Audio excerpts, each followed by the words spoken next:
This is a part of Oxford called Parsons Pleasure, which is just behind, or just next to, Oxford University Parks. And over there you can see two metal railings in the distance. That's a park called the Rollers, just there. And normally, when the water is lower than this, you would get punts, would go from the higher water, or down the rollers, to the lower water. But at the moment, all of the water is virtually the same height.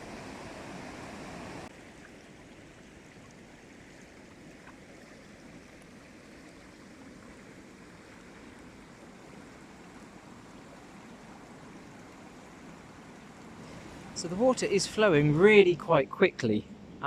This isn't usually this fast around this area.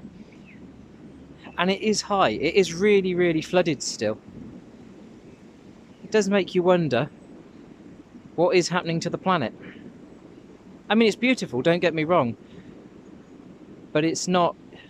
I mean, it's becoming more of a common occurrence now for being this high. And I remember we used to bring the Beaver Scouts down here, and we used to feed the ducks down here. And it was calm. It's quite deep, this part, and it always has been. But this is really flowing well, and it's been flooded for quite some time.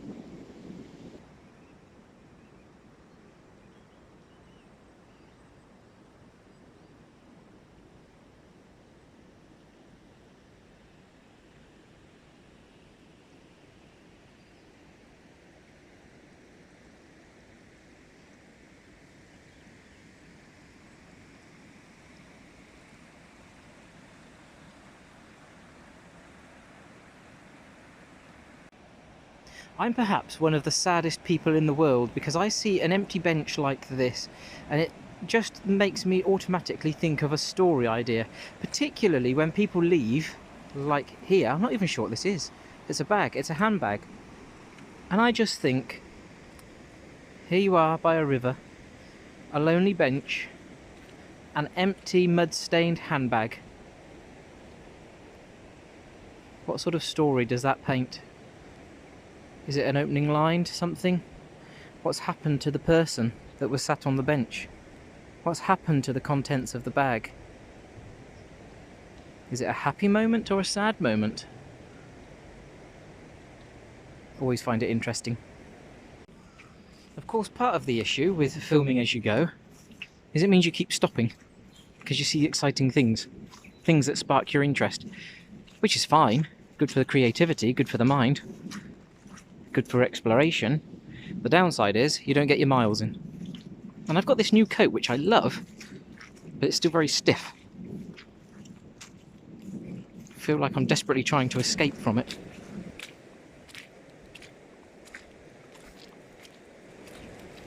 I will say as well, doing this video, and there are people around who might be getting better at this, I'm risking life and limb to do this video.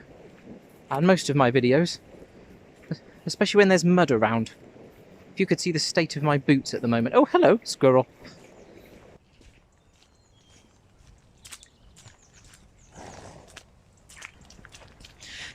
As I'm sure you can tell, it's wet again. Very wet.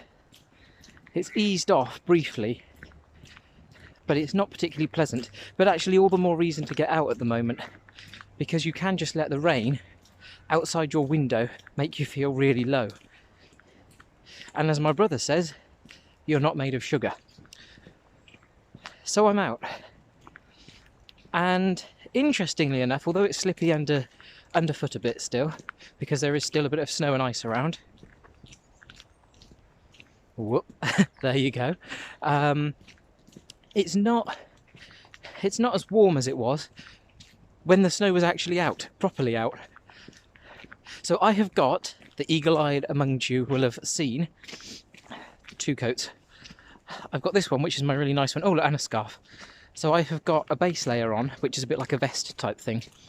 A t-shirt, a jumper, my nice thick coat, a waterproof coat, and a scarf, and my trusty hat. And I'm ready to walk.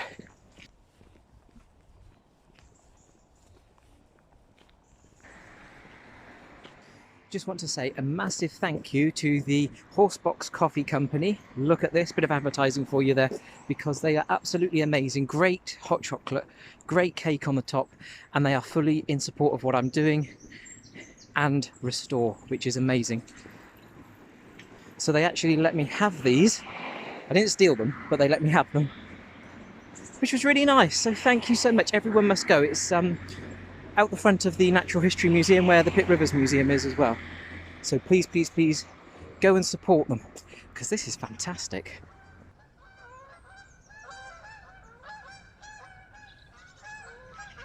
If you've been following my journey closely enough, you'll know that I am raising money for Restore, the mental health charity in Oxford.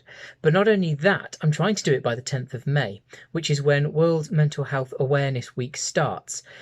And the theme this year for World Mental Health Awareness Week is nature and the environment, which is why I'm also trying to draw in elements of that as I produce my diary and my vlogs and so on.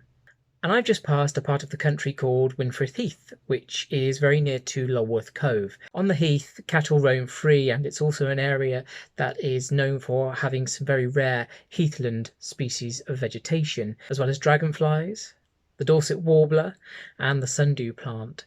And all of those wonderful names, I think it's almost just like poetry, isn't it? And you can tell from that why I love writing poetry and short stories. There is so much inspiration that you can get from nature.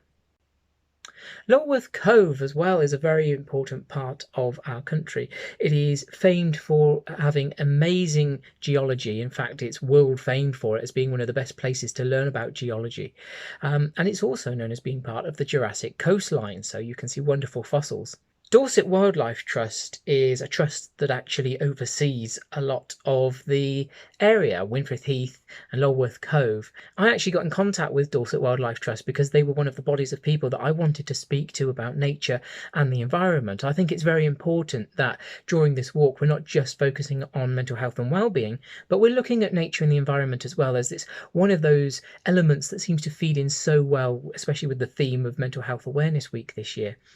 And I got in contact with them, and they were really good at coming back to me quite quickly, actually. And it's really sad, though, because most of their people have been furloughed because of the pandemic and everything that's going on in the world.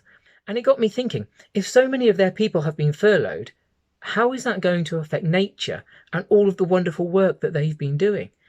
They do things like beach cleans, wildlife conservation, outreach work. They have got 42 nature reserves and 5 visitor centres.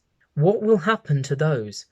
Will they just slowly disappear and we won't have the opportunity to explore the wonderful, rich, diverse nature that is here on our doorstep? Dorset Wildlife Trust's mission is to champion these natural spaces that are available to us. It's to get your average man on the street to be inspired by the world around them and to take action. And if we haven't got those people with that knowledge and that passion for doing that, really, what is going to happen to our country? It's a really scary prospect, the fact that this pandemic is potentially causing a lot of damage in so many more areas than we are realising. And nature is so important for our mental health and well-being. We've seen that. We know that from the other interviews that I've already conducted. Something I've not told you yet is that for every 20% of the route that I complete, it plants a tree for me. The organisation that I'm signed up with plants a tree. So how great is that? Whilst I am walking the walk, I am planting trees at the same time. I am doing a small bit there to aid with conservation. But at the same time, we mustn't forget my real passion and the real reason why I'm doing this is to raise money for Restore. My target was £400, and we are very close to £300 at the last time that I looked. And that is amazing for within just 1 month. And £400 was the target that I chose, a very low target, but it meant that by raising £400, one person could access Restore for a whole year. But I'm now thinking perhaps I should take people's advice, and I should increase that target. And I'm wondering about maybe raising it to £1,000. What could £1,000 do at Restore? For starters, 3 people could access Restore for a year. £1,000 could help train 5 mental health first aiders, similar to normal first aiders, but they help with mental health crisis. Staggeringly, £1,000 will actually help 65 people attend a training workshop at Restore that will develop their life skills. £1,000 will help 40 people with employment support, getting them back into the workplace, which will be really needed as we come out of this pandemic. And finally, back on the nature theme, £1,000 would buy in the region of 200 packets of seeds and the relevant equipment to help people learn about nature and start growing their own garden. And how great would that be if we can help people appreciate and nurture their minds and souls through the simple act of growing seeds. So if you can, please help by donating, because you will be making a huge difference, even if it's only £5. Thank you.